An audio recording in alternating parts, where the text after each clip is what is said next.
Hey guys, tonight we descend into the lavish, absurd, and occasionally unsanitary bedrooms of medieval royalty, where power, lust, and absolutely no concept of boundaries collided in spectacular fashion.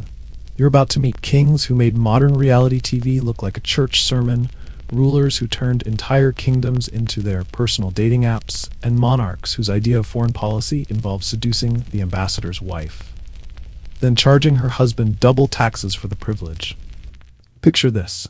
It's a cold February morning in 1216, and you're standing in the muddy courtyard of an English castle. The air reeks of horse manure, unwashed bodies, and that particular medieval cocktail of rotting food and religious incense. Through the stone walls, you can hear shouting, the crash of furniture being thrown, and what sounds suspiciously like someone being chased around a great hall. Welcome to the court of King John, where diplomatic meetings doubled as speed dating sessions, and royal decrees were often written between intimate appointments. But here's the thing that'll probably keep you awake longer than you'd like. These weren't just eccentric rich guys with too much time on their hands. These were the most powerful men in the Western world, holding the literal power of life and death over millions of people. When Henry VIII decided he didn't like his wife's accent, entire religious institutions crumbled. When Charles VI of France believed he was made of glass, half of Europe had to tiptoe around his delusions while trying to run a government. You know that feeling when your boss is having a bad day and everyone in the office suffers? Imagine if your boss controlled armies, had execution powers, and genuinely believed God had personally selected him to rule over you. So, before you get comfortable, take a moment to like the video and subscribe, but only if you genuinely enjoy what I do here. And let me know in the comments where you're tuning in from and what time it is for you. It's always fascinating to see who's joining us from around the world, especially when we're diving into stories that would make your ancestors clutch their prayer beads and cross themselves 3 times. Now, dim the lights, maybe turn on a fan for that soft background hum, and let's ease into tonight's journey together. You find yourself in the year 1199, stepping into the reign of King John of England, also known as John Lackland, and informally, the worst dinner guest in British history. John's reputation precedes him like a bad smell in a small room. He's the king who managed to lose half of France, bankrupt England, and still find time to be wildly inappropriate with most of the nobility's daughters. Talk about time management skills. John's reign from 1199 to 1216 was a masterclass in how not to behave in public office. Politically, he was a disaster. Personally, somehow worse. You see, John didn't just take lovers, he took lovers. The distinction matters when you're dealing with a man who is notorious for kidnapping noble women, imprisoning them in royal castles, and entertaining them until they were either married off elsewhere or conveniently forgotten in some tower's upper chamber. His favorite technique for breaking up powerful families wasn't warfare or political maneuvering. It was seducing the wife, alienating the husband, and then charging him double taxes for the emotional trauma. Efficient? Absolutely. Ethical? Well, ethics were apparently optional when you wore a crown in medieval England. Historians still argue whether John's behavior was calculated political strategy or just pure royal entitlement run amok, but the chroniclers of his time were so uncomfortable with his antics that even biased medieval scribes, people who routinely ignored witch trials and public floggings, wrote things like, "He was not temperate with women, and he did not abstain from wives and daughters." That's medieval speak for he made the Christmas party deeply awkward. At one point, John reportedly had 30 mistresses on official record. 30. That's not romantic. That's a staffing issue. Several nobles complained directly to the crown that John was abusing their hospitality, which is a polite 13th century way of saying he slept with everyone in the household, including the serving staff and possibly the family livestock. His behavior was so outrageous it nearly started a rebellion, not because of taxation without representation or religious persecution, but because half the barons were afraid to leave their wives unattended during royal visits. One baron, whose name history has mercifully forgotten, actually refused to meet with John unless his entire household was locked up first. That's diplomacy, 13th century style. And yet, in true royal fashion, John never saw a problem with any of this. He genuinely considered himself irresistible, despite there being absolutely no evidence for this claim outside of his own increasingly delusional letters to various courted ladies. In the end, King John left behind a kingdom in turmoil, a legacy of distrust, and possibly several children no one talked about at court. He was the kind of king who made people invent democracy just to keep him away from their families. Not the worst monarch in history, but definitely the one you'd never let babysit. Now you find yourself transported to France, where Charles VI ruled from 1380 to 1422. And yes, that nickname, Charles the Mad, was earned, not given lightly at some drunken medieval banquet. He began his reign with promise, young, handsome, capable of stringing together coherent sentences. Then things took a rather dramatic turn. You're standing in the marble corridors of the Louvre in 1392, watching servants scurry past carrying what appears to be blankets? Lots and lots of blankets.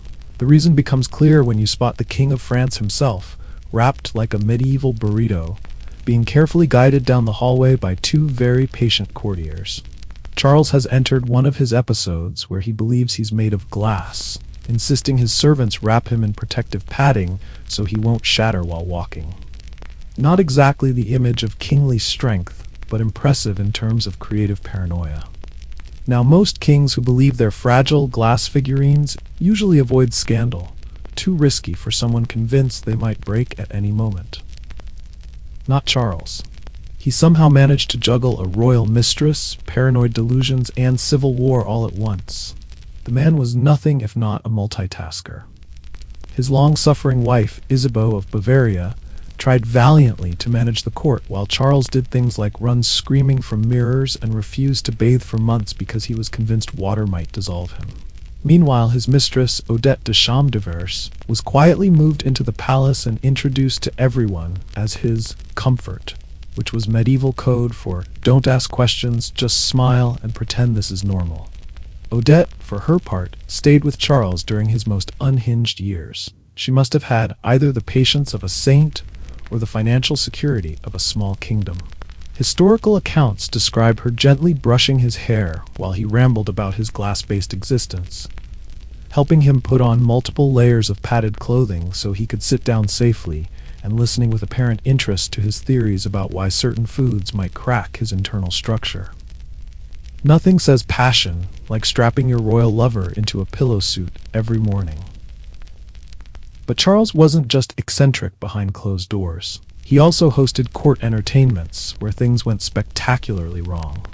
During one infamous event, known as the Bal des Ardents, he and 5 friends dressed as wild men in costumes made of pitch and flax, then danced around with open torches.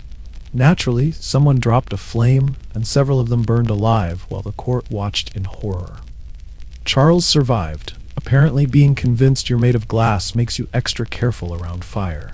But his dignity did not. Historians still argue whether the incident was a tragic accident or cosmic justice for terrible party planning. But either way, it became the medieval equivalent of a viral disaster video. Despite everything, the delusions, the mistresses, the occasional human barbecue, Charles somehow fathered 12 children, several during apparent moments of lucidity. Or at least enough lucidity to, well, you get the idea. Royal chronicles don't clarify whether he remembered their names afterward, but one can assume that naming a child definitely not made of glass was probably discouraged. Charles VI ruled France into economic ruin, but more impressively, he managed to make mental illness, royal scandal, and medieval pyrotechnics all part of the same tragicomic package. And somehow, they still let him wear a crown for 42 years. Moving from France to the Iberian Peninsula, you encounter Peter the Cruel, also known as Pedro the Just, depending on whether you were with him or buried under a floorboard because of him. Peter ruled Castile from 1350 to 1369, and his idea of romance was a curious blend of royal charm, obsessive jealousy, and the occasional politically inconvenient murder. You're walking through the stone corridors of the Alcazar of Seville in 1353, where the air hangs heavy with orange blossom and impending doom, Through an archway, you glimpse King Peter pacing restlessly in his private chambers, dictating what sounds like either a love letter or a death warrant. With Peter, the distinction was often academic. His early love life wasn't exactly Shakespearean material. He fell desperately for Maria de Padilla, a Castilian noblewoman whom he may or may not have married in secret. The secrecy part was crucial, mostly because he was simultaneously being married off to other women for political alliances, which made family dinners complicated. One of those inconvenient wives was Blanche of Bourbon, a French noblewoman he married with great ceremony, then locked in a castle 3 days later. She spent the rest of her considerably shortened life imprisoned because Peter decided Maria had prettier hair, or maybe he just didn't like Blanche's accent. Either way, it was an aggressive form of medieval ghosting. Maria, meanwhile, became his lifelong obsession. Even when political necessity forced him to marry other women, she remained his favorite mistress, confidant, and the mother of his children. When she died in 1361, Peter reportedly wept for days, then ordered that she be declared his legal wife retroactively, partly to legitimize their children, but mostly because grief makes people do wonderfully irrational things. But Peter's passions didn't stop at unannounced annulments and royal kidnapping. He was known for falling in love violently, which isn't poetic, it's just dangerous. One of his later mistresses, Doña Juana de Castro, tried to leave him after discovering she wasn't actually his legal wife, despite their wedding ceremony. She was later found in several pieces, along with various political enemies, distant cousins, and occasionally people who made unfortunate eye contact at dinner. Historians still argue whether Peter's murders were crimes of passion or calculated political moves. But contemporary accounts mention him sometimes watching executions from his balcony while lounging with whichever mistress was currently in favor. That's not charming sociopathy. That's HBO-level villainy with poor impulse control. The Castilian court under Peter was never boring, though. Gossip flowed faster than wine, and Peter's relationships blurred the line between passion and vendetta with remarkable consistency. His idea of romantic gestures included surprise weddings, surprise divorces, and the occasional surprise stabbing of anyone who looked at his beloved incorrectly. You can imagine the dating scene in 14th century Castile. He's charming, powerful, generous with gifts. Just don't mention your ex-boyfriends, or current boyfriends, or male cousins. Actually, maybe just avoid eye contact altogether. Eventually, Peter was killed by his own half-brother in 1369, in what historians diplomatically call a rather symbolic act of family therapy. But his reputation as one of Europe's most aggressively unromantic romantics lives on in Spanish ballads that somehow managed to make serial killing sound almost passionate. If love is a battlefield, Peter brought siege equipment, Greek fire, and a detailed execution schedule. From the blood-soaked castles of Castile, you drift northward to medieval England, where Edward II ruled from 1307 to 1327. Edward is best remembered for two things: losing spectacularly to the Scots at Bannockburn, and showing considerably more affection to his male favorites than to his actual queen. One of those things was considered military incompetence. The other was considered, well, problematic dinner conversation at best. You find yourself in the opulent halls of Westminster Palace in 1308, where the coronation feast is in full swing. But something's off about this royal celebration. While Queen Isabella of France sits rigidly at the high table, barely touching her food, all eyes are drawn to a young man who's practically dripping in jewels and silk. Piers Gaveston, Edward's childhood companion, rumored lover, and full-time fashion disaster, has just upstaged the actual queen at her own coronation. He's wearing more gold than a Byzantine emperor, and enough precious stones to fund a small crusade. Piers wasn't just close to Edward, he was elevated to positions of ridiculous influence, showered with estates, titles, and jewelry that frankly clashed with everything he owned. At Edward's coronation, Piers managed to outshine the royal regalia itself, which is a bold move when your survival depends on nobles not wanting to murder you in your sleep. Spoiler alert, they very much wanted to murder him in his sleep. Edward's wife, Isabella of France, was understandably furious. She'd arrived in England with political expectations, a generous dowry, and the reasonable assumption that she'd be her husband's primary romantic interest. Instead, she found herself sharing the throne with what appeared to be her husband's boyfriend, who had somehow convinced the King of England to give him half of Yorkshire and a collection of crowns that technically belonged to the royal family. Edward, however, remained devoted to Piers with the kind of romantic intensity usually reserved for troubadour songs.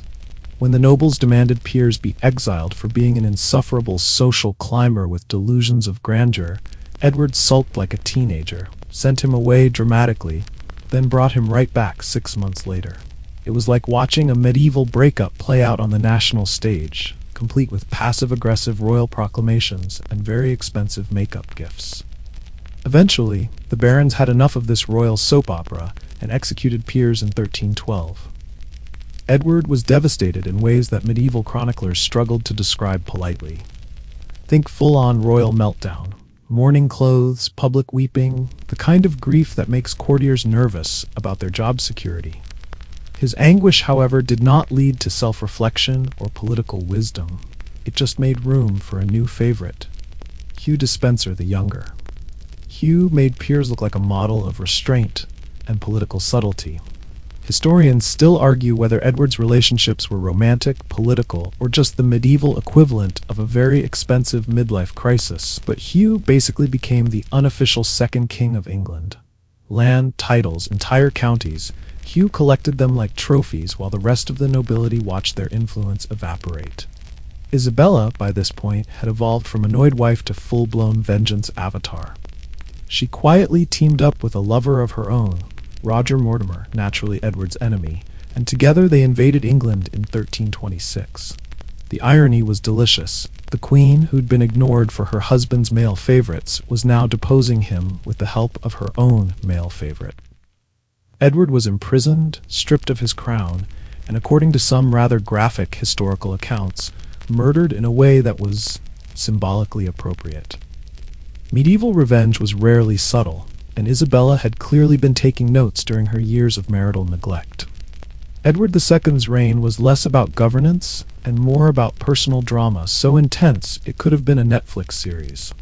If the Plantagenets had streaming platforms, his season would have been banned in 3 countries and sparked a dozen think pieces about toxic masculinity in medieval monarchy. Now you find yourself drifting eastward to Bohemia, where Wenceslas ruled in the late 14th century. Though ruled might be a generous term for what this particular king actually accomplished. He technically held impressive titles like King of the Romans and King of Bohemia, but his real achievements were more along the lines of public nudity, aggressive drinking, and starting furniture-throwing contests in his own throne room. If you're thinking of Good King Wenceslas from the Christmas Carol, you've got the wrong guy entirely. That was his ancestor, Saint Wenceslas I, who was actually good. This Wenceslas? Not good. Not even vaguely decent. More like adequately drunk King Wenceslas, who occasionally remembered he had a kingdom to run. You're standing in the Great Hall of Prague Castle around 1390, watching what can only be described as a royal frat party that's been going on for 3 days straight. The air is thick with wine fumes, questionable decisions, and the lingering aroma of someone who definitely should have bathed sometime last week. King Wenceslas himself is holding court from what appears to be a pile of silk cushions, wearing nothing but a sword belt and a crown that's sitting at a distinctly unregal angle. Wenceslas had started out promising enough, crowned as a teenager, intelligent, multilingual, and perfectly capable of complex political thought. But somewhere around his 20th birthday, he apparently decided that the royal wine cellar was more interesting than the royal treasury, and began governing from the bottom of increasingly expensive goblets. His court developed a reputation for hosting multi-day drinking sessions where important policy decisions were made between rounds of mead and increasingly inappropriate limericks. Foreign ambassadors learned to bring their own alcohol, not to join the party, but to survive the negotiations. Diplomatic meetings often ended with someone flipping a table, challenging someone else to a duel with bread rolls, or occasionally with the king himself, forgetting what country he was supposed to be ruling. But Wenceslaus's most memorable habit was his tendency to conduct royal business in various states of undress. One contemporary chronicler, clearly struggling with how to describe this diplomatically, wrote that the king delivered royal edicts in his natural state, adorned only with the symbols of his office. His justification, when anyone was brave enough to ask, was typically straightforward. Clothes are for people who are ashamed of their bodies. Kings fear nothing. Hard to argue with that logic when the person making the argument is holding a sword and wearing a crown, even if those are literally the only things he's wearing. Romantically, Wenceslaus favored barmaids, laundresses, and the occasional noble's wife, though he seemed more interested in their recommendations for local breweries than their feelings about anything else. Affairs at his court weren't scandalous. They were practically job interviews. When one outraged nobleman accused him of seducing his sister, Wenceslaus reportedly shrugged and offered him a drink. Eventually, the Holy Roman Empire decided they'd had enough of their royal alcoholic and removed him as King of the Romans in 1400. It was a polite way of saying, "You're fired, but we're going to pretend it's about politics rather than the fact that you've been running the empire like a tavern with delusions of grandeur." Historians still argue whether Wenceslaus was genuinely incompetent or just creatively disinterested in traditional monarchy, but his own brother summed it up best: useless, undressed, and usually unconscious. Still, Wenceslaus somehow managed to reign in Bohemia for decades after losing his other titles. His people tolerated him the way families tolerate a loud uncle at weddings, with eye rolls, careful seating arrangements, and copious amounts of alcohol for everyone involved. He left behind a shaky kingdom, a flooded wine cellar, and a royal legacy best summarized as, he ruled like every day was his last hangover. From the beer-soaked halls of Prague, you journey to the even more scandalous courts of Tudor England, where Henry VIII ruled from 1509 to 1547. Henry is what happens when unchecked power meets unchecked hormones, seasoned with a healthy dose of religious fanaticism and an almost supernatural ability to justify absolutely anything as God's will. You've heard the rhyme: divorced, beheaded, died, divorced, beheaded, survived. But that barely scratches the surface of Henry's royal romantic comedy turned horror series. By the time he finished rewriting English law, international relations, and basic Christian theology to accommodate his dating preferences, he'd essentially turned matrimony into performance art. You're standing in the torch-lit corridors of Hampton Court Palace in 1527, where the air crackles with tension and the faint scent of impending religious revolution. Through the heavy oak doors of the king's private chambers, you can hear raised voices, Henry's booming bass arguing with what sounds like half the Catholic Church. He's 36 years old, built like a bear, and absolutely convinced that God is personally invested in his romantic life. Let's start with Catherine of Aragon, wife number 1, and the unwitting catalyst for England's break with Rome. After 20 years of marriage, Henry decided that God was angry at him for marrying his brother's widow, which explained why Catherine had only managed to produce one surviving child, a daughter. Naturally, the solution wasn't introspection or accepting that maybe daughters could rule kingdoms too. No, the obvious answer was to invent an entirely new branch of Christianity just so he could date someone else. Henry literally created Anglicanism to get a divorce. That's not religious devotion, that's pettiness with architectural consequences. Enter Anne Boleyn, wife number 2 and possibly the most consequential relationship in English history. Henry wrote her love letters that survive to this day, filled with passion, obsession, and poetry so bad it makes you wonder if absolute power extends to literary criticism. Anne gave him a daughter, Elizabeth, who would later become one of England's greatest monarchs, but still no sons. This led to Anne's arrest for adultery, witchcraft, and possibly giving the king's enemies meaningful looks during court functions. She was beheaded in 1536. Henry moved on with the emotional processing capacity of a particularly ruthless potato. Jane Seymour followed immediately after, producing the male heir Henry desperately wanted, Edward VI, before dying from childbirth complications. Henry mourned her deeply, which in his case meant waiting a respectful 11 days, before actively shopping for wife number 4. Next came Anne of Cleves, whom Henry selected based on an overly flattering portrait by Hans Holbein.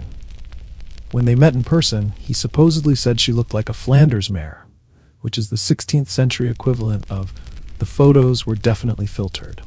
That marriage lasted 6 months and ended in what we'd now call a very expensive, politically complicated breakup. Historians still argue whether Henry's rapid-fire marriages were driven by genuine romantic feelings or just desperate political calculation mixed with sexual frustration. But the evidence suggests it was probably both, seasoned with enough ego to fuel a small war. Catherine Howard, wife number 5, was young, indiscreet, and unfortunately naive about the realities of being married to a man who had already executed one wife for allegedly similar behavior. Catherine Howard was executed for adultery in 1542, though honestly, it's hard to blame her for seeking affection elsewhere. By this point, being married to Henry meant dealing with a man who could barely walk due to festering leg wounds, suffered from what was probably diabetes, and had developed the charming habit of executing people for looking at him wrong during dinner. Finally came Catherine Parr, wife number 6, who had the wisdom to outlive Henry through a combination of superior education, political savvy, and an almost supernatural ability to dodge accusations of heresy. She was literate, patient, and excellent at agreeing with everything Henry said, while quietly doing whatever she wanted behind his back. By the time Henry died in 1547, he'd bankrupted England, funding his matrimonial adventures, eaten most of the royal livestock, and turned the English court into a soap opera where heads rolled more frequently than wedding rings were exchanged. He left behind 3 children, a religiously divided nation, and enough marital drama to inspire centuries of historical fiction. Henry VIII didn't just love hard and rule harder. He created an entirely new template for how personal relationships could reshape international politics. In short, he made divorce so complicated it required parliamentary approval and papal excommunication, but somehow still managed to convince himself he was doing God's work. From the matrimonial chaos of Tudor England, you glide across the Channel to Renaissance France, where Francis I ruled from 1515 to 1547. Francis was the walking embodiment of everything the Renaissance promised. Cultured, charming, sophisticated, and absolutely incapable of keeping his elegantly embroidered doublet properly fastened. You find yourself in the glittering halls of Fontainebleau around 1530, where Leonardo da Vinci's paintings hang beside tapestries worth more than small kingdoms, and the air shimmers with perfume, ambition, and the faint sound of someone's husband discovering his wife in a compromising position with royalty. Again, to Francis's credit, he was genuinely a magnificent patron of the arts. He invited Leonardo da Vinci to France, built architectural marvels that still take your breath away, and helped transform France into the cultural heart of Europe. But while the painters were painting and the poets were composing increasingly elaborate verses about unrequited love, Francis was busy conducting his own hands-on research into French romantic customs. His court was famous, or perhaps infamous, for its opulence, but also for functioning as what can only be described as a state-funded dating service for the king. He employed gentlewomen of the bedchamber, a title that should have meant ladies-in-waiting, but really meant the royal romantic shortlist. Entire diplomatic missions were derailed because Francis had accidentally seduced the ambassador's wife during what was supposed to be a formal dinner about grain imports. This wasn't quiet, discreet adultery conducted in shadowy corners of the palace. Francis was loud about his romantic adventures. He once declared to a group of foreign dignitaries that French kings were naturally expected to be excellent lovers, which sounds noble and patriotic until you realize it came from a man who treated international treaties and extramarital affairs with roughly the same level of commitment, which is to say temporary and subject to revision based on his mood. His most famous relationship was with Françoise de Foix, a noblewoman who was witty, educated, and apparently the only woman at court capable of insulting the king to his face, and somehow making it sound like flirtation. She eventually lost favor, because of course she did, and was replaced by Anne de Pisseleu, whose name sounds like a medieval inside joke, but who actually wielded considerable political influence during her tenure as royal favorite.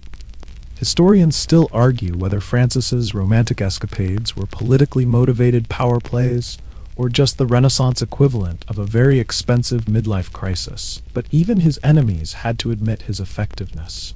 The Holy Roman Emperor Charles V once described Francis as more dangerous in the bedroom than on the battlefield, which was intended as an insult, but probably made Francis insufferably proud. Somehow, amid the affairs, banquets, and what can only be described as diplomatic flirtation conducted at the highest levels of international politics, Francis still managed to rule effectively. His wars were expensive, and his taste in women even more so. But the man was nothing if not enthusiastic about life. His reign was a whirlwind of silk, scandal, and second-hand perfume that lingered in palace corridors long after the parties ended. Francis I wasn't just a king. He was France's most seductive historical liability, and honestly, he wouldn't have wanted it any other way.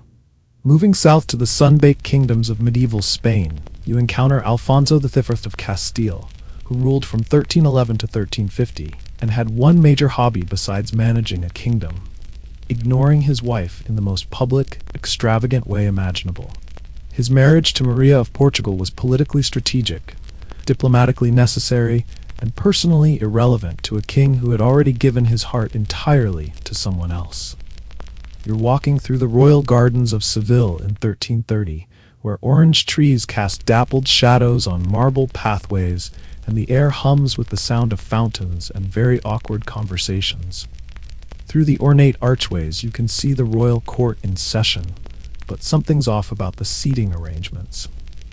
Queen Maria sits alone at one end of the Great Hall, maintaining regal dignity while studiously ignoring the fact that her husband is making dew-eyes at a woman sitting considerably closer to the throne than royal protocol would normally allow.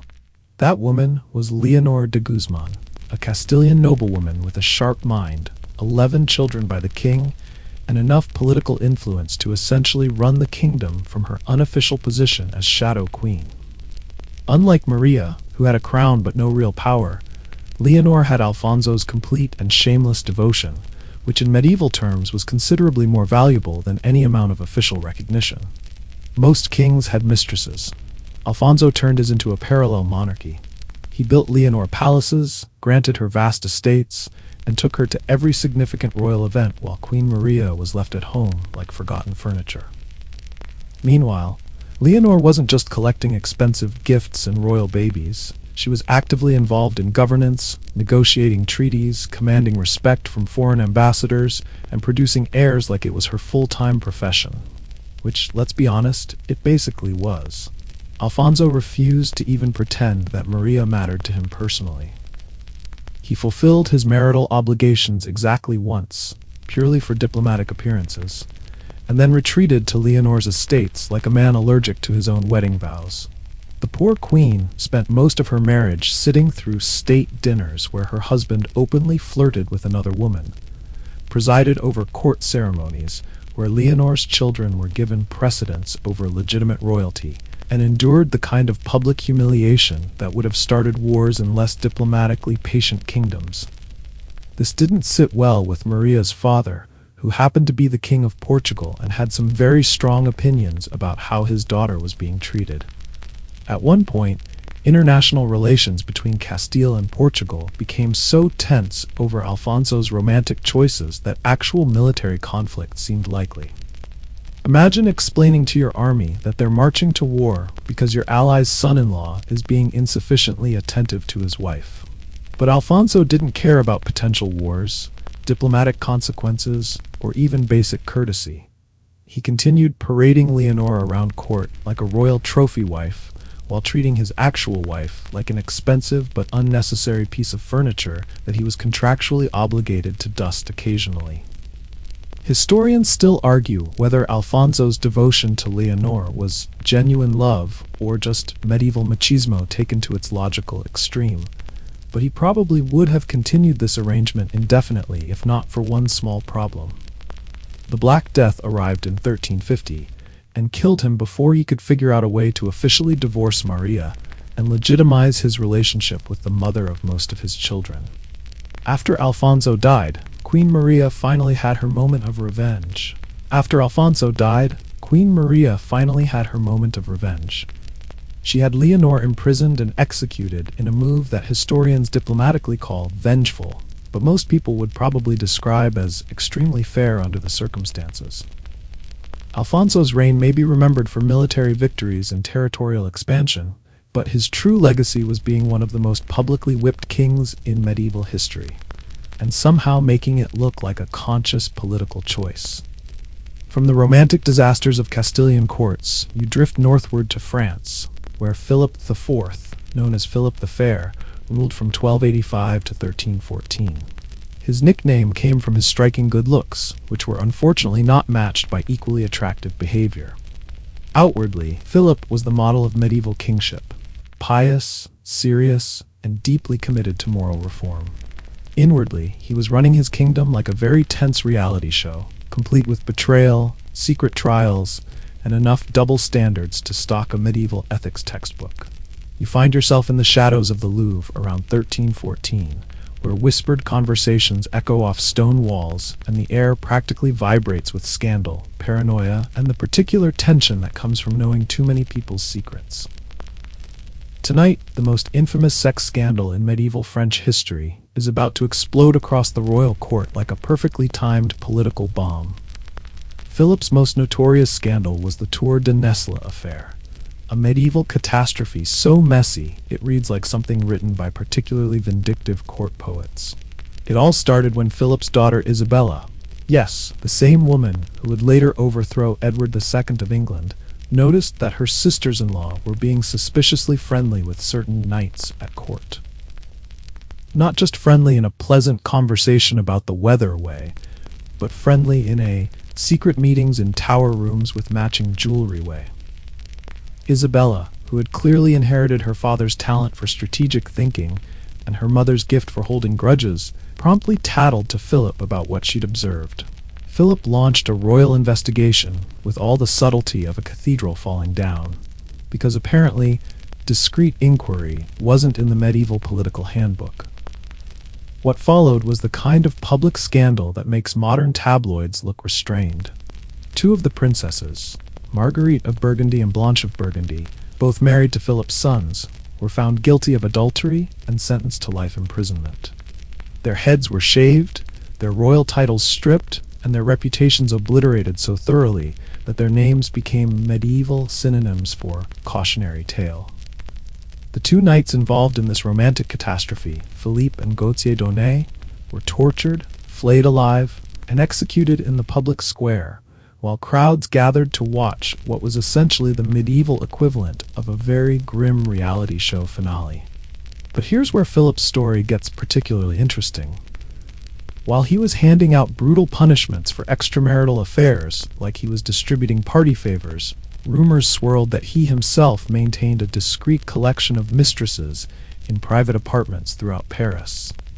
Some whispered that he kept a rotating selection of young women available for diplomatic entertainment when foreign dignitaries visited, for purely political purposes, naturally. Historians still argue whether these rumors were true or just the kind of gossip that accumulates around powerful men, but the pattern was unmistakable. Philip held his family to standards he apparently considered optional for himself. When you're the one writing the laws about morality, it's remarkable how easily sin transforms into statecraft. Philip also had a special talent for weaponizing religion when it served his interests. His campaign against the Knights Templar, which we'll revisit later, was officially about rooting out heresy and protecting Christian values. Unofficially, everyone knew it was about their money and the inconvenient fact that they were rich enough to make loans to kings, but independent enough to demand repayment. It was the medieval equivalent of arresting your banker for theological differences and calling it divine justice. So yes, Philip may have looked like a model of medieval piety and moral leadership, but behind that carefully sculpted royal facade was a man with a deep commitment to hypocrisy and an intimate knowledge of where all the palace's secret passages led. He died in 1314, possibly from a hunting accident, though some whispered it was divine retribution for his treatment of the Templars. Either way, he left behind a kingdom that was morally reformed in theory and completely scandalized in practice. From the double standards of Capetian France, you journey eastward to the Holy Roman Empire, where Sigismund of Luxembourg collected crowns the way other men collected wine goblets, which incidentally he also collected with impressive enthusiasm. Reigning as King of Hungary, King of the Romans, and eventually Holy Roman Emperor from the late 14th to mid-15th century, Sigismund was brilliant, multilingual, politically astute, and possessed of a personal life so scandalous it would make tavern bards blush.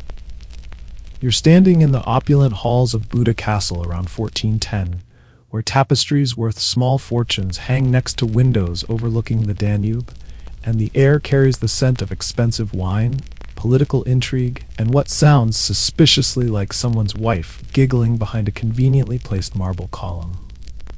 Sigismund is holding court, charming foreign ambassadors with his wit and linguistic skills, while simultaneously making meaningful eye contact with at least 3 different women who definitely aren't his wife.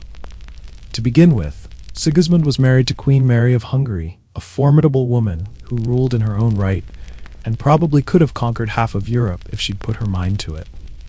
But marriage, for Sigismund, was more of a political arrangement that happened to come with domestic responsibilities he found optional. He preferred his romantic relationships to be less formal, more frequent, and ideally not followed by lengthy conversations about feelings or political alliances. His extracurricular romantic activities included noblewomen, courtesans, traveling performers, and at least one Italian singer who somehow convinced him she was pioneering a new art form called opera, roughly 2 centuries before opera actually existed, which speaks either to her creativity or to Sigismund's willingness to believe anything if it came with an attractive enough presentation. Court officials often lost track of his mistresses, not because there were so many of them, necessarily, but because they changed with roughly the same frequency as seasonal fashions. Some historians suggest the palace staff just started numbering them to avoid confusion during formal introductions. At court, his various romantic interests had their own quarters, personal servants, and in at least one documented case, a private chapel, which is either deeply romantic or wildly inappropriate, depending on your feelings about mixing religion with adultery. Sigismund apparently saw no contradiction between morning prayers and afternoon assignations. But perhaps most remarkably, Sigismund had a fondness for what can only be called royal undercover work. He enjoyed disguising himself as a common merchant or traveling scholar and sneaking into towns throughout his territories. Sometimes this was for legitimate espionage, gathering information about local conditions, testing the loyalty of his officials, or investigating rumors of corruption. Other times, it was to flirt with local women who had no idea they were chatting with the Holy Roman Emperor. Apparently, nobody found it suspicious that this particular merchant always traveled with a full entourage of armed guards wearing imperial insignia, spoke 6 languages fluently, and had an unusual amount of detailed knowledge about international politics. Historians still argue whether Sigismund's romantic adventures were a stress relief mechanism for managing a sprawling empire, or just the medieval equivalent of an extremely expensive midlife crisis. But the man somehow managed to rule effectively for decades, while maintaining what can only be described as the most chaotic love life in Central Europe. One Venetian ambassador wrote that Sigismund greets all women as equals, especially in private, which sounds vaguely progressive until you realize it was probably a diplomatic way of saying, this guy hits on absolutely everyone.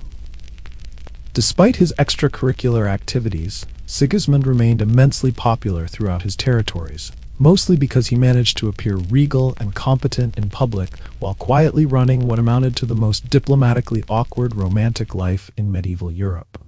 He wasn't just an emperor, he was a one-man Renaissance festival, equal parts brilliant statesman, military strategist, and scandal generator. And somehow, he always managed to get away with it. Moving westward to the glittering excess of 18th century France, you encounter Louis XV, known as Louis the Beloved, who ruled from 1715 to 1774. By ruled, we mostly mean he hosted an endless royal after-party where governance was optional, silk bedsheets were mandatory, and the national budget was apparently just a suggestion rather than an actual constraint. You find yourself wandering through the mirror-lined corridors of Versailles around 1750, where everything gleams with gold leaf, crystal chandeliers cast rainbow patterns across marble floors, and the air hums with the sound of whispered gossip, rustling silk, and what appears to be a scheduling conflict involving the king's evening appointments. Through a discreet side door, you catch a glimpse of what the court politely calls the Little House, the Parc aux Cerfs, Louis's private retreat where young women were rotated through like seasonal entertainment. Louis started out promising enough, young, handsome, and seemingly ready to continue the grand tradition of French absolutism established by his great-grandfather, Louis XIV. But somewhere around his 20s, Louis decided that national policy could wait indefinitely because he had discovered something much more interesting. An apparently inexhaustible supply of attractive young women who were willing to accept royal patronage in exchange for their companionship. The Parc aux Cerfs wasn't just a royal residence. It was essentially France's most exclusive and expensive dating service, run by the crown for the entertainment of one extremely privileged client. Girls were recruited from across the kingdom, usually poor but pretty, brought to this discreet little mansion near Versailles, and rotated through the king's social calendar like a carefully curated seasonal menu. There were so many women cycling through this arrangement that palace guards probably needed organizational charts just to keep track of who was supposed to be where at any given time. It was like an early modern reality show, except with better costumes and considerably higher stakes for everyone involved. His most famous official mistress, Madame de Pompadour, wasn't just a pretty face decorating the royal court.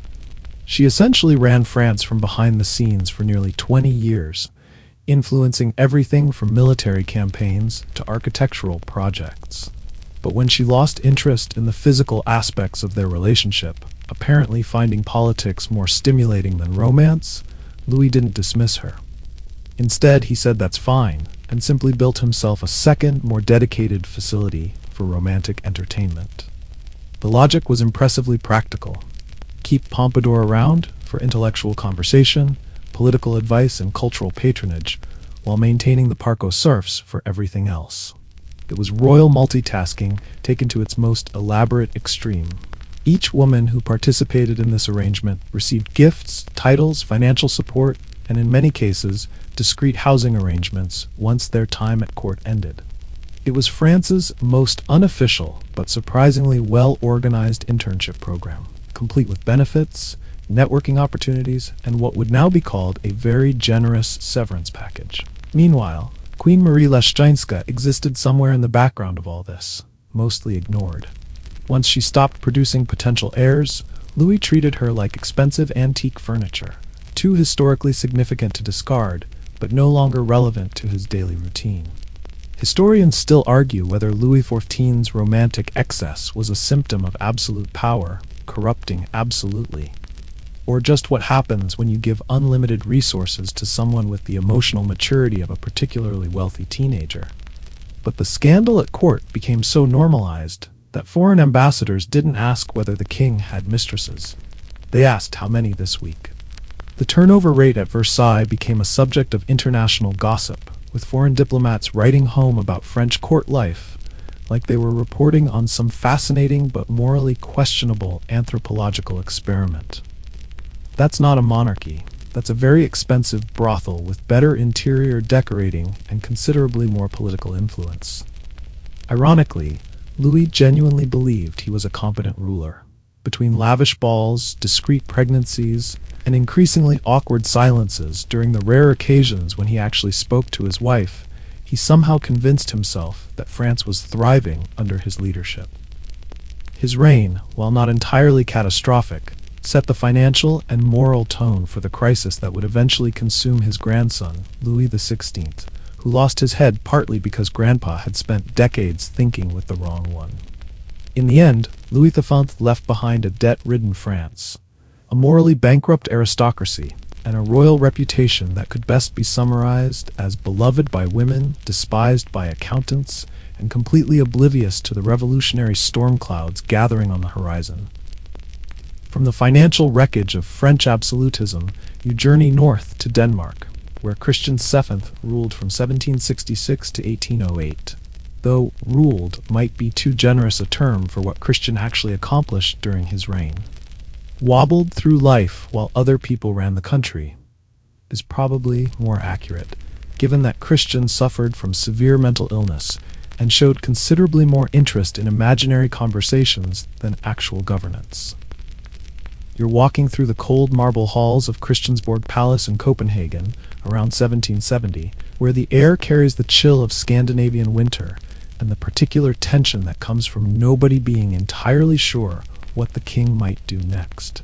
Through a doorway, you glimpse Christian VII himself, currently engaged in what appears to be an animated discussion with his own reflection about military strategy, while two very patient courtiers wait nearby with expressions that suggest this is just another Tuesday at the Danish court.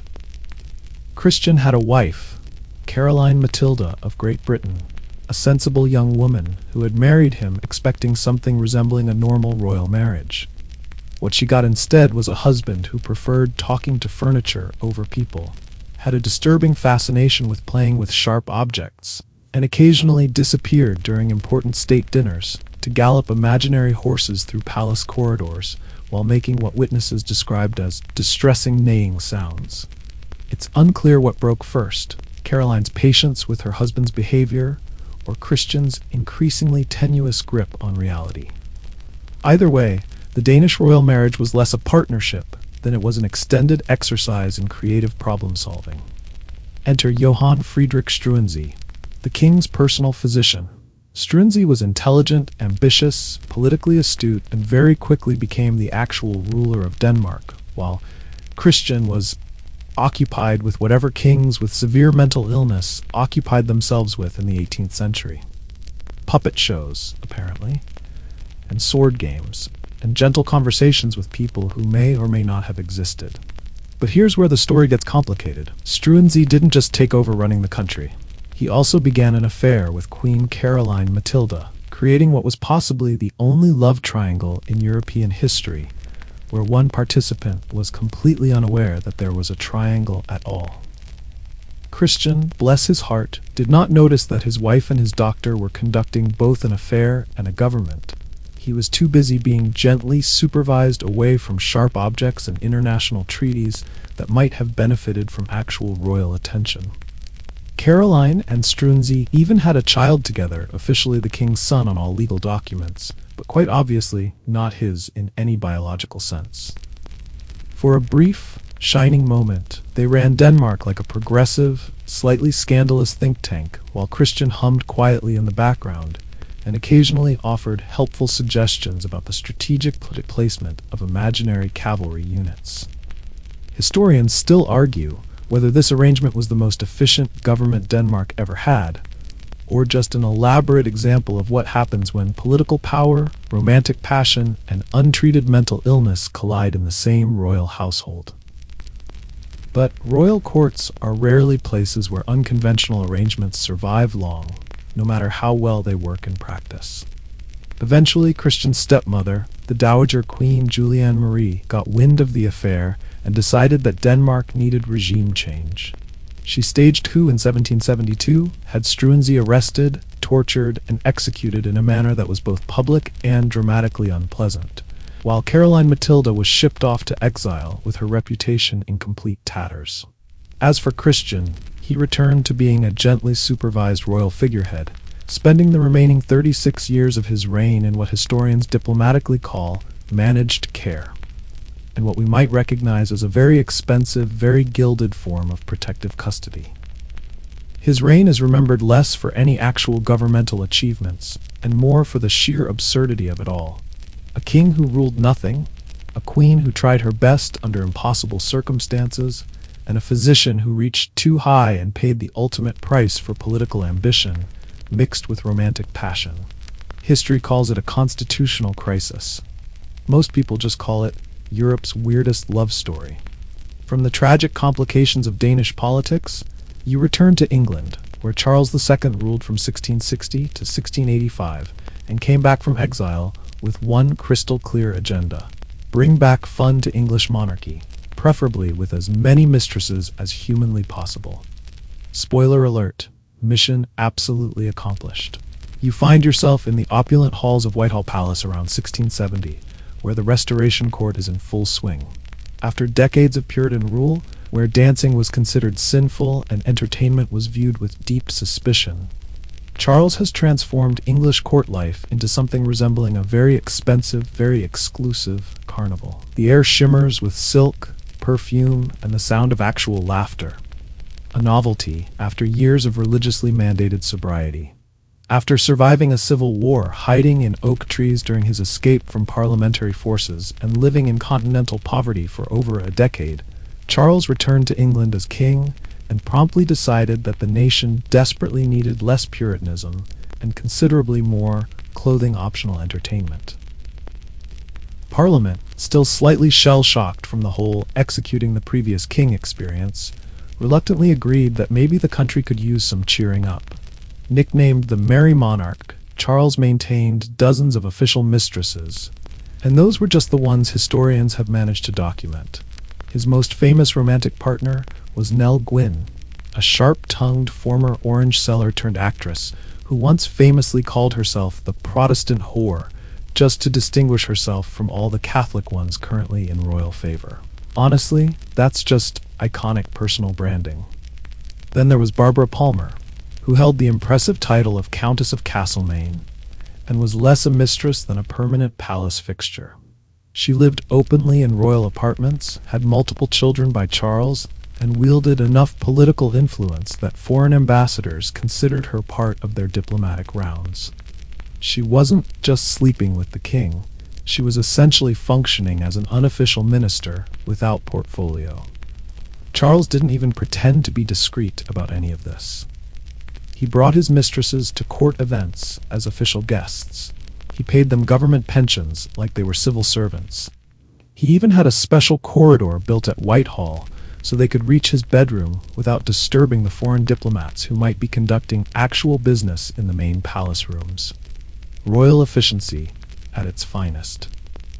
Queen Catherine of Braganza, his long-suffering Portuguese wife, endured all of this with a kind of dignified silence that suggests either saintly patience or a really excellent private wine collection. She bore no children, and Charles reportedly said she could not give him children, but she never gave him trouble either, which is simultaneously a compliment and a red flag about his expectations for marital relationships. Charles fathered at least 14 illegitimate children and acknowledged most of them, granting them noble titles and throwing elaborate birthday parties, while the legitimate royal line remained childless. It was as if the universe had developed a sense of cosmic irony about monarchy and decided to express it through Charles's family tree. Despite all the scandals, mistresses, and what amounted to a royal rotation system that would have made a modern dating app jealous, Charles remained genuinely popular with his subjects. He reopened theaters that had been shuttered during Puritan rule, legalized entertainment that had been banned for religious reasons, and restored monarchy with enough style, wit, and eyeliner to make the whole institution look like an extended celebration rather than a political necessity. The English people forgave him everything, mostly because he made kingship look like the kind of party they'd actually want to attend, rather than the grim, morally superior lecture series they'd endured for the previous 2 decades. When Charles died in 1685, his final words weren't about God, England, or his brother's upcoming reign. They were, "Let not poor Nelly starve," not "God save England," not "May my successor rule wisely," just "Please remember to feed my favorite mistress." And that, friends, perfectly summarizes Charles II. A king who governed like he was hosting the world's most expensive bachelor party and somehow made it work for 25 years. From the cheerful chaos of Restoration England, you venture north to Sweden, where Eric XIV ruled from 1560 to 1568. It was a short reign, but long enough for Eric to leave behind a legacy of paranoia, poetry, astronomical observations, and utterly catastrophic romantic decisions that would have impressed even the most dramatically unstable characters in Shakespeare's tragedies. You're standing in the torchlit chambers of Stockholm Castle around 1565, where the walls are covered with star charts, mathematical calculations, and what appears to be love poetry written in multiple languages. Through the leaded glass windows, you can see the Swedish countryside under a blanket of snow, while inside, King Eric XIV paces restlessly, occasionally stopping to scribble notes about planetary alignments before returning to his primary obsession, composing increasingly desperate letters to women who have made it abundantly clear they want nothing to do with him. Eric started out promising enough: tall, handsome, intellectually gifted, and genuinely interested in science, literature, and the arts. He was the kind of king who might write you a love sonnet that accurately described the orbital mechanics of Jupiter while serenading you under a window. Unfortunately, he was also completely obsessed with astrology, and rarely made any important decisions without first consulting the stars for guidance. The stars, it turns out, were terrible at relationship advice. Eric's most famous romantic disaster was his repeated, increasingly desperate proposals to Queen Elizabeth I of England. He sent her gifts, love letters, portraits of himself in various flattering poses, and diplomatic missions whose primary purpose was apparently to wear down her resistance through sheer persistence.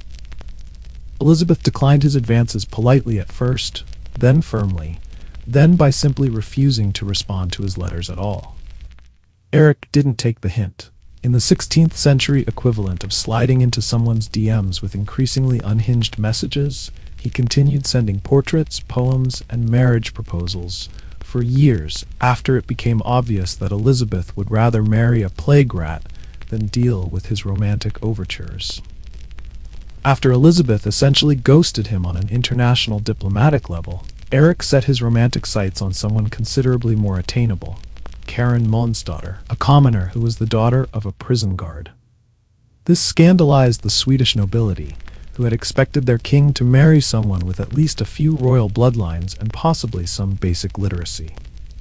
The aristocracy's disapproval only made Eric more determined to marry Karin, partly out of genuine affection, and partly because telling him he couldn't do something was the fastest way to guarantee he'd do it twice as enthusiastically, while making aggressive eye contact with everyone who'd objected. Historians still argue whether Eric's romantic choices were motivated by true love, political rebellion against aristocratic expectations, or just the kind of contrarian stubbornness that comes with absolute power and untreated mental illness. But he married Karin in 1568, and spent the next several months having what can only be described as a very public nervous breakdown.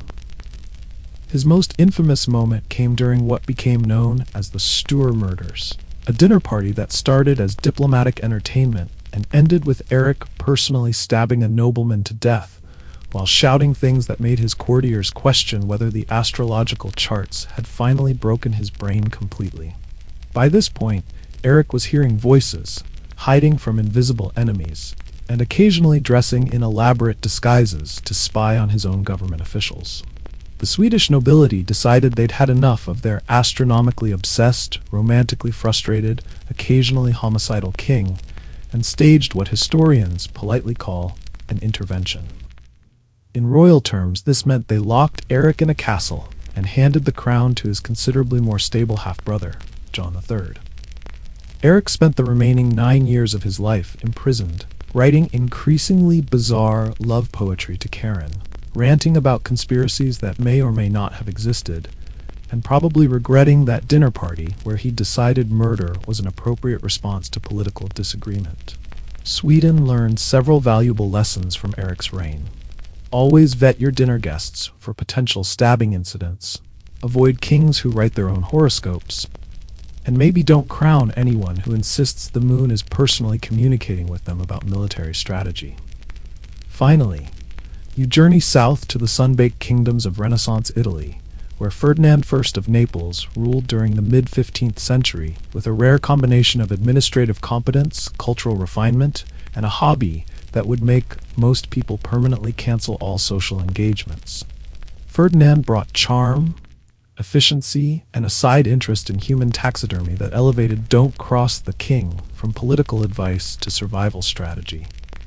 You find yourself in the underground chambers beneath Castel Nuovo around 1470, where the air is cool, slightly musty, and carries the unmistakable scent of preservation chemicals, mixed with what your medieval nose recognizes as very expensive embalming materials. The torchlight flickers across stone walls lined with what Ferdinand proudly calls his gallery of memories. Dozens of mummified former enemies, each carefully preserved and labeled with their name, crime, and date of execution. Ferdinand was genuinely an effective ruler. He stabilized the Kingdom of Naples, balanced the royal budget, modernized the military, and crushed several rebellions with impressive speed and efficiency. But his leadership style leaned heavily into what modern management theorists would probably classify as motivational intimidation with psychological warfare elements. Most kings exiled traitors or threw them in dungeons. Some organized public executions as warnings to future rebels. Ferdinand preferred a more permanent approach to political education. After executing rebellious nobles, he had them embalmed by the finest preservation specialists money could buy, then displayed them in a private museum underneath his castle.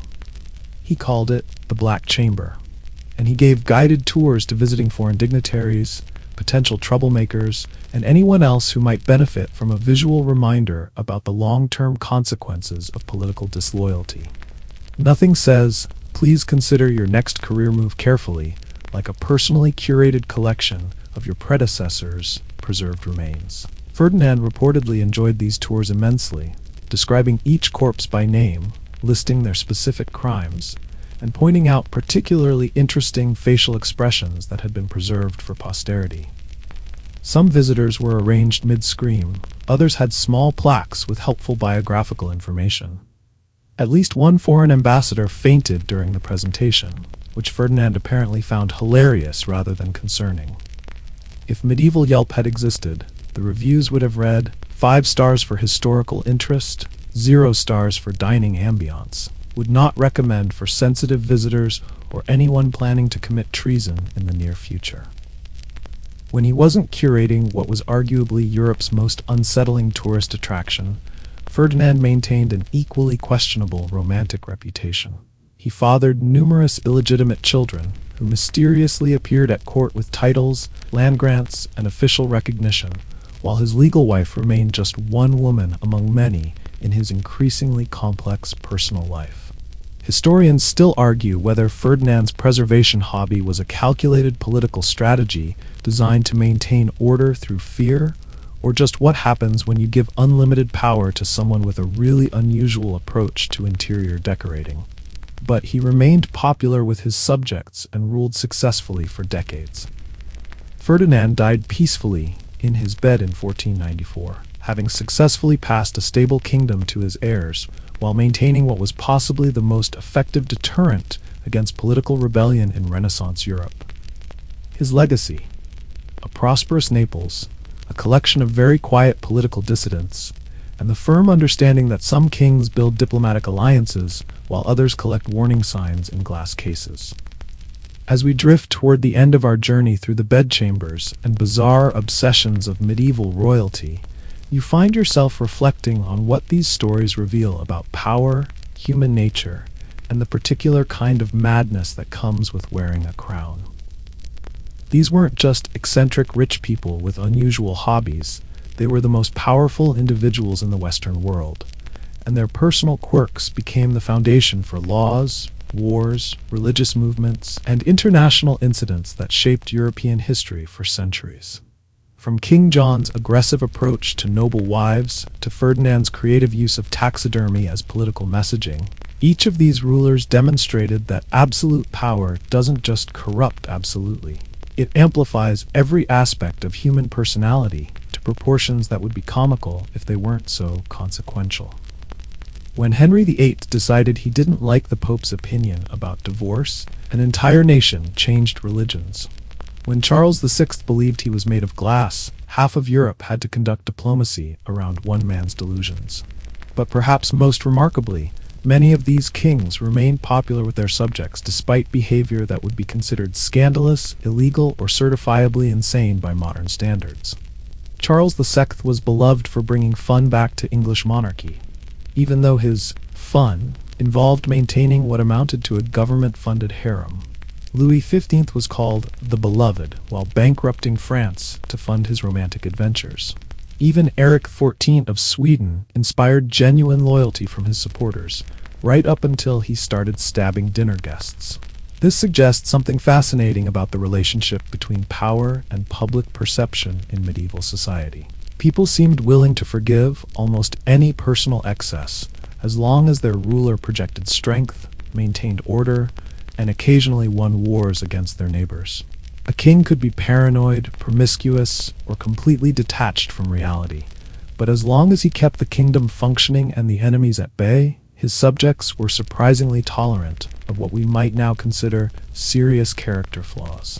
These stories also remind us that the gap between public image and private reality has always existed in politics, but medieval monarchy took this contradiction to artistic extremes. Philip IV presented himself as a moral reformer while allegedly maintaining his own collection of mistresses.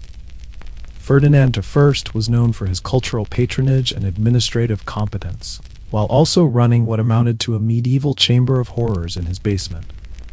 The disconnect between their public virtues and private vices would be almost admirable if it weren't so completely unhinged. And yet, for all their flaws, failures, and frankly disturbing hobbies, these rulers shaped the world we live in today.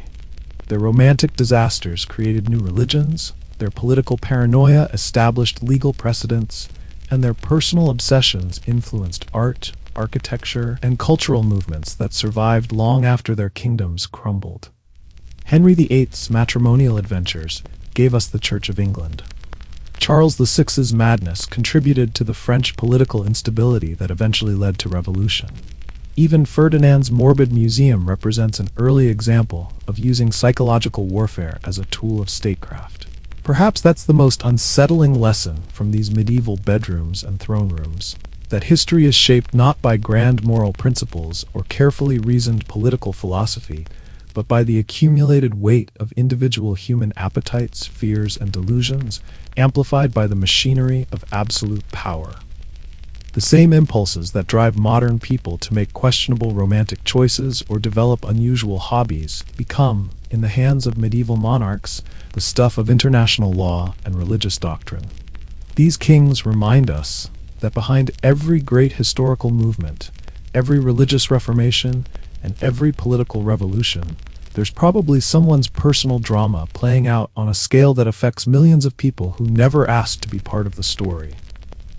As you lie there in the darkness, perhaps you're wondering what lessons we can draw from these tales of royal excess and medieval romance gone spectacularly wrong. The truth is, these stories reveal something both fascinating and unsettling about human nature itself. That the same drives, desires, and delusions that motivate ordinary people become world-changing forces when placed in the hands of those with absolute power. Consider the pattern that emerges from these bedchambers and throne rooms across centuries and kingdoms. Whether we're talking about King John's compulsive seduction of noble wives or Louis XV's elaborate romantic rotation system, the fundamental impulse is remarkably familiar. It's the same desire for validation, control, and pleasure that motivates people in every era.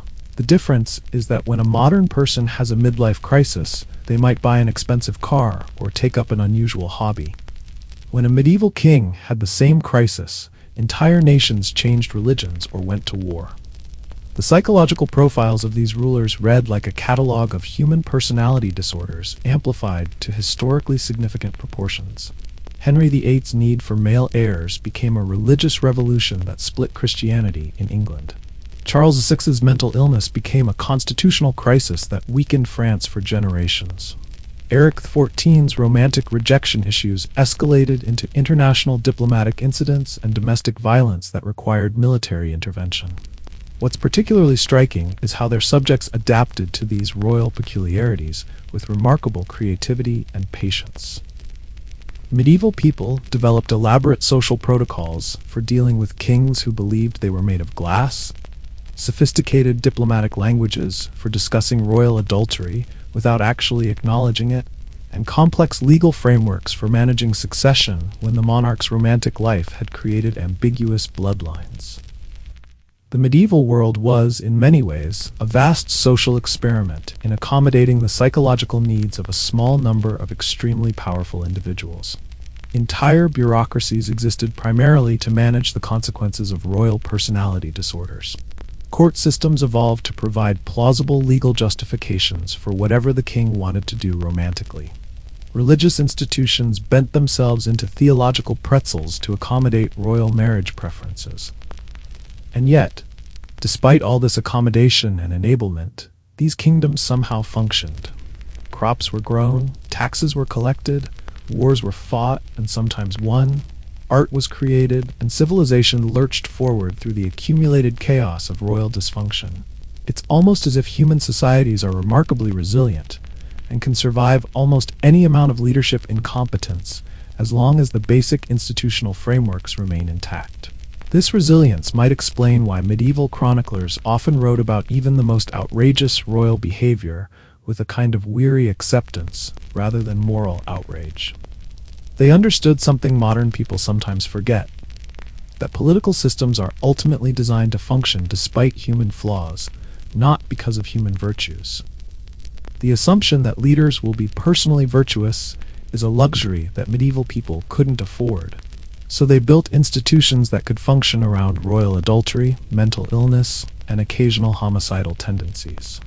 But perhaps the most important lesson from these medieval bedrooms is about the relationship between private behavior and public consequences.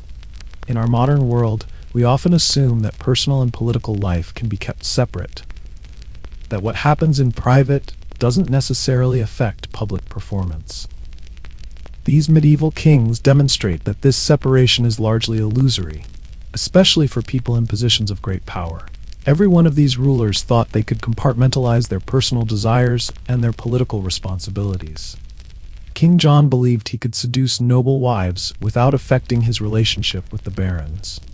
Henry VIII convinced himself that his marriages were theological matters rather than personal preferences. Louis XV imagined that his romantic expenses were private concerns rather than national budget items. In every case, they were wrong. Their personal choices became political crises, their romantic preferences became international incidents, and their private obsessions became public policy. The medieval world didn't allow for the kind of privacy we take for granted, but it also didn't suffer from the modern illusion that personal character and public leadership are unrelated. As you drift deeper into sleep, you might reflect on how little has really changed in the fundamental dynamics of power and personality. The tools are different, the scale has shifted, but the basic human drives that motivated these medieval kings, the need for validation, the desire for control, the search for pleasure and meaning, remain remarkably constant across centuries. The difference is that we now live in a world where those same impulses are filtered through democratic institutions, constitutional limitations, and media scrutiny that medieval monarchs could never have imagined. Modern leaders still struggle with the same psychological pressures and personal needs that drove Henry VIII to create new religions, or Ferdinand to preserve his enemies in underground museums. But they operate within systems designed to contain and channel those impulses rather than amplify them into historical catastrophes. Or at least, that's the theory. The stories of these medieval kings remind us that the relationship between personal character and public power remains one of the most persistent challenges in human governance. The same psychological drives that led Charles VI to believe he was made of glass, or Eric XIV to stab dinner guests, are still present in modern leadership. We've just gotten better at recognizing and managing them before they destabilize entire kingdoms. But perhaps that's what makes these medieval tales so enduringly fascinating.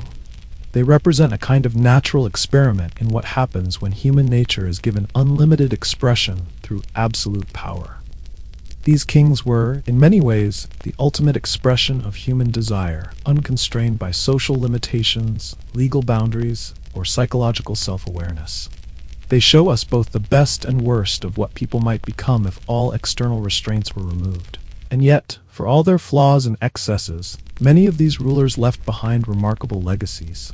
Henry VIII, despite his matrimonial chaos, helped establish England as a major European power, and inadvertently created the conditions that would eventually produce Elizabeth I. Charles II, for all his romantic adventures, restored stability to England after a period of civil war and religious extremism. Even Ferdinand, with his macabre hobby, maintained peace and prosperity in Naples during a particularly turbulent period in Italian history. This suggests something hopeful about human resilience and adaptability. Societies can apparently survive almost any amount of leadership dysfunction, as long as the underlying institutions remain functional and the basic needs of the population are met. People are remarkably good at working around their leaders' personal issues when necessary, finding ways to accomplish important goals despite rather than because of the personalities in charge. The medieval world understood something we sometimes forget, that expecting perfection from leaders is both unrealistic and unnecessary. What matters is not whether rulers are personally virtuous, but whether the systems they operate within can channel their energies toward productive ends and minimize the damage from their inevitable character flaws. As these stories wind to their conclusion, you might find yourself thinking about the curious relationship between power and loneliness that runs through all these royal biographies. Almost every one of these kings, despite their wealth, privilege, and unlimited access to companionship, seems to have been searching for something they never quite found: genuine connection, authentic love, or simply someone who could see them as a person, rather than a political institution. King John surrounded himself with kidnapped noble wives, but died isolated and mistrusted by his own barons. Henry VIII went through 6 wives trying to find both love and a male heir, achieving neither in any lasting sense. Charles VI's mental illness trapped him in a glass prison of his own mind, despite being surrounded by courtiers and caretakers. Louis XIV had access to hundreds of women, but may never have experienced genuine intimacy with any of them. This pattern suggests that the very power these men wielded to satisfy their desires may have made it impossible for them to achieve what they actually wanted. How do you know if someone loves you when you have the power to execute them for refusing your advances? How do you form authentic relationships when everyone around you has political or financial motivations for their behavior? How do you find genuine companionship when your every action is filtered through the lens of state policy and dynastic necessity? Perhaps that's the ultimate tragedy of absolute monarchy. Not just that it corrupts those who wield it, but that it isolates them so completely from normal human experience that they can never really understand what they've lost. These kings had everything except the one thing that might have made them happy: the ability to be ordinary people capable of ordinary relationships. In the end, their stories become cautionary tales not just about the corruption of power, but about the fundamental human need for authentic connection that no amount of wealth, privilege, or political authority can satisfy. They remind us that behind every crown is a human being struggling with the same basic needs for love, understanding, and acceptance that motivate all of us, but doing so under circumstances that make those needs almost impossible to fulfill naturally. As you settle deeper into sleep, perhaps you can imagine these long-dead kings finally finding the peace that eluded them in life. Picture Henry VIII, no longer worried about succession or theology, just a man who can finally rest without the weight of 6 marriages and 2 religious revolutions pressing down on his conscience. Envision Charles VI, free from the glass prison of his delusions, able to touch the world without fear of shattering.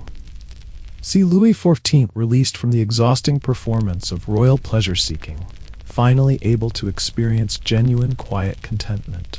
Consider Ferdinand putting aside his macabre museum to tend a simple garden where nothing dies and nothing needs to be preserved as a warning. Think of Eric XIV no longer consulting star charts for romantic advice, but simply enjoying the company of friends who value him for his intellect and kindness, rather than his royal title. Imagine all of them discovering what it means to be loved for who they are, rather than what they represent. The darkness around you grows softer now, less demanding of attention. The weight of crowns and the burden of absolute power fade into historical memory, leaving only the gentle recognition that these were, ultimately, people trying to find happiness and meaning within circumstances that made both nearly impossible to achieve. Their failures were spectacular, precisely because their power magnified every human weakness into events that shaped the course of nations. But in sleep, all of that falls away.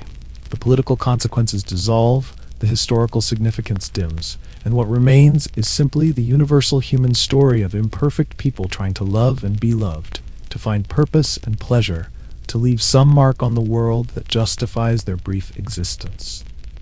Whether peasant or king, whether wise or foolish, whether remembered fondly or feared in legend, we all share that fundamental drive toward connection and meaning. Their medieval world was brutal, uncertain, and short, but it was also filled with the same hopes, dreams, and disappointments that characterize human life in any era. The tapestries were richer, the stakes were higher, and the consequences more dramatic. But the underlying emotional landscape was recognizably human. They wanted to be loved, to feel important, to experience pleasure, to avoid pain, and to believe that their lives mattered. The fact that they had the power to reshape entire civilizations while pursuing these basic human needs is what makes their stories so compelling and so disturbing. But it's also what makes them, in the end, so strangely comforting.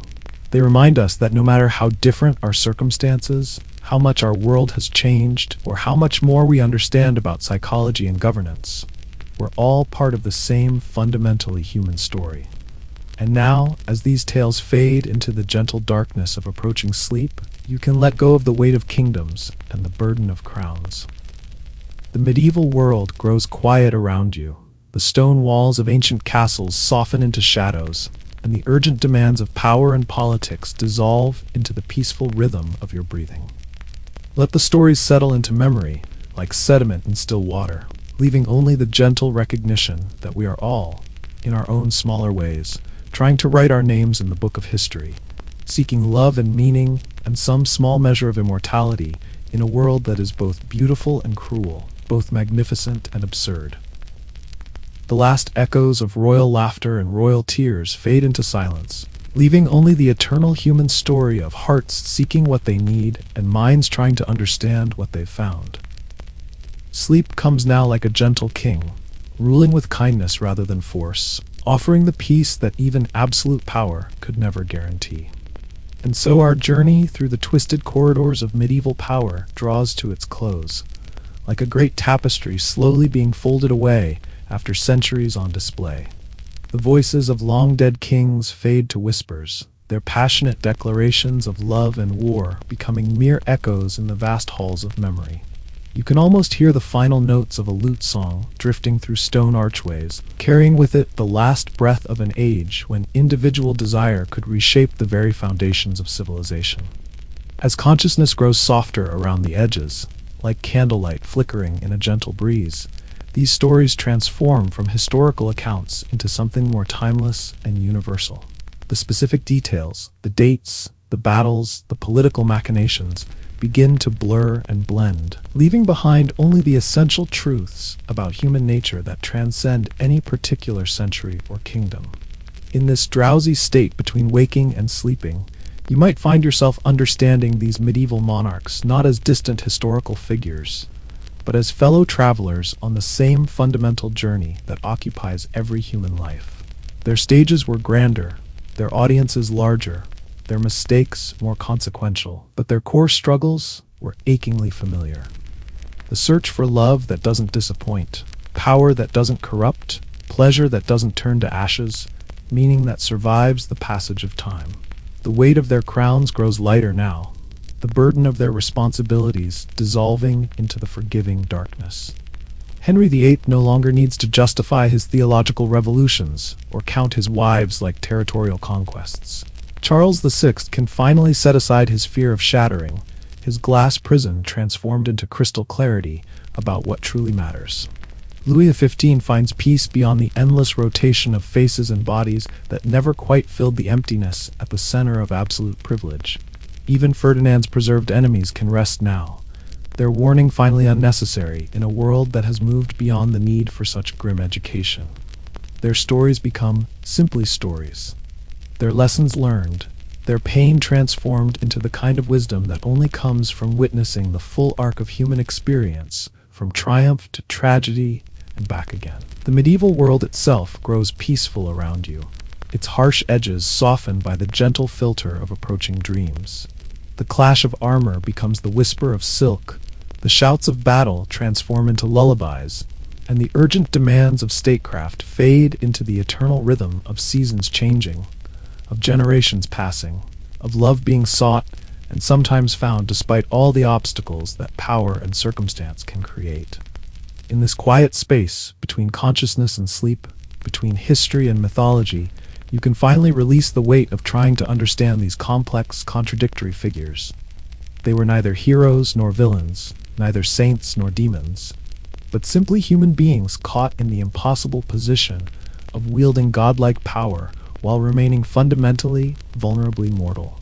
Their legacy isn't really about the kingdoms they ruled, or the wars they fought, or the political systems they created or destroyed. Their true inheritance is the reminder that every human story, no matter how grand or terrible, is ultimately a story about the search for connection, for meaning, for some small corner of happiness in a world that offers no guarantees and keeps no promises except the certainty of change. And now, as these final thoughts drift away like autumn leaves on a gentle wind, let yourself sink deeper into the embrace of sleep, carrying with you only the quiet recognition that we are all, in our own time and place, writing the same story these medieval kings wrote, imperfectly, courageously, with whatever materials we have at hand, hoping against hope that somehow, despite everything, it will all make sense in the end. The darkness is complete now, warm and welcoming, like the embrace of a kind parent after a long day full of wonder and worry. Rest comes easily, carrying you away from the demands of the waking world into the gentle kingdom of dreams, where all stories find their proper ending and all hearts finally find their home. Sleep well, travelers. The medieval world will wait for you, patient as stone, eternal as the human heart that beats within us all. The night grows deeper around you now, each breath carrying you further from the waking world and deeper into the gentle realm of sleep. The stories we've shared tonight, of kings and queens, of power and passion, of triumph and tragedy, begin to blend and blur, their sharp edges softening like watercolors in the rain. Let yourself drift now beyond the reach of history, beyond the demands of consciousness, into that peaceful space where all the world's stories converge into one eternal tale of hearts seeking what they need and souls learning what they're meant to become. The medieval tapestry folds gently around you like the softest blanket, its golden threads catching the last light of awareness before everything dissolves into the perfect darkness of deep, restorative sleep. Tomorrow will bring its own stories, its own lessons, its own gentle mysteries to explore. But for now, there is only rest, only peace, only the timeless comfort of knowing that some tales are worth telling, some dreams worth sharing, and some nights worth remembering long after the morning light returns. Sweet dreams, fellow travelers. May your sleep be as peaceful as a kingdom finally at rest, and may you wake refreshed and ready for whatever adventures await in the bright world beyond these medieval shadows.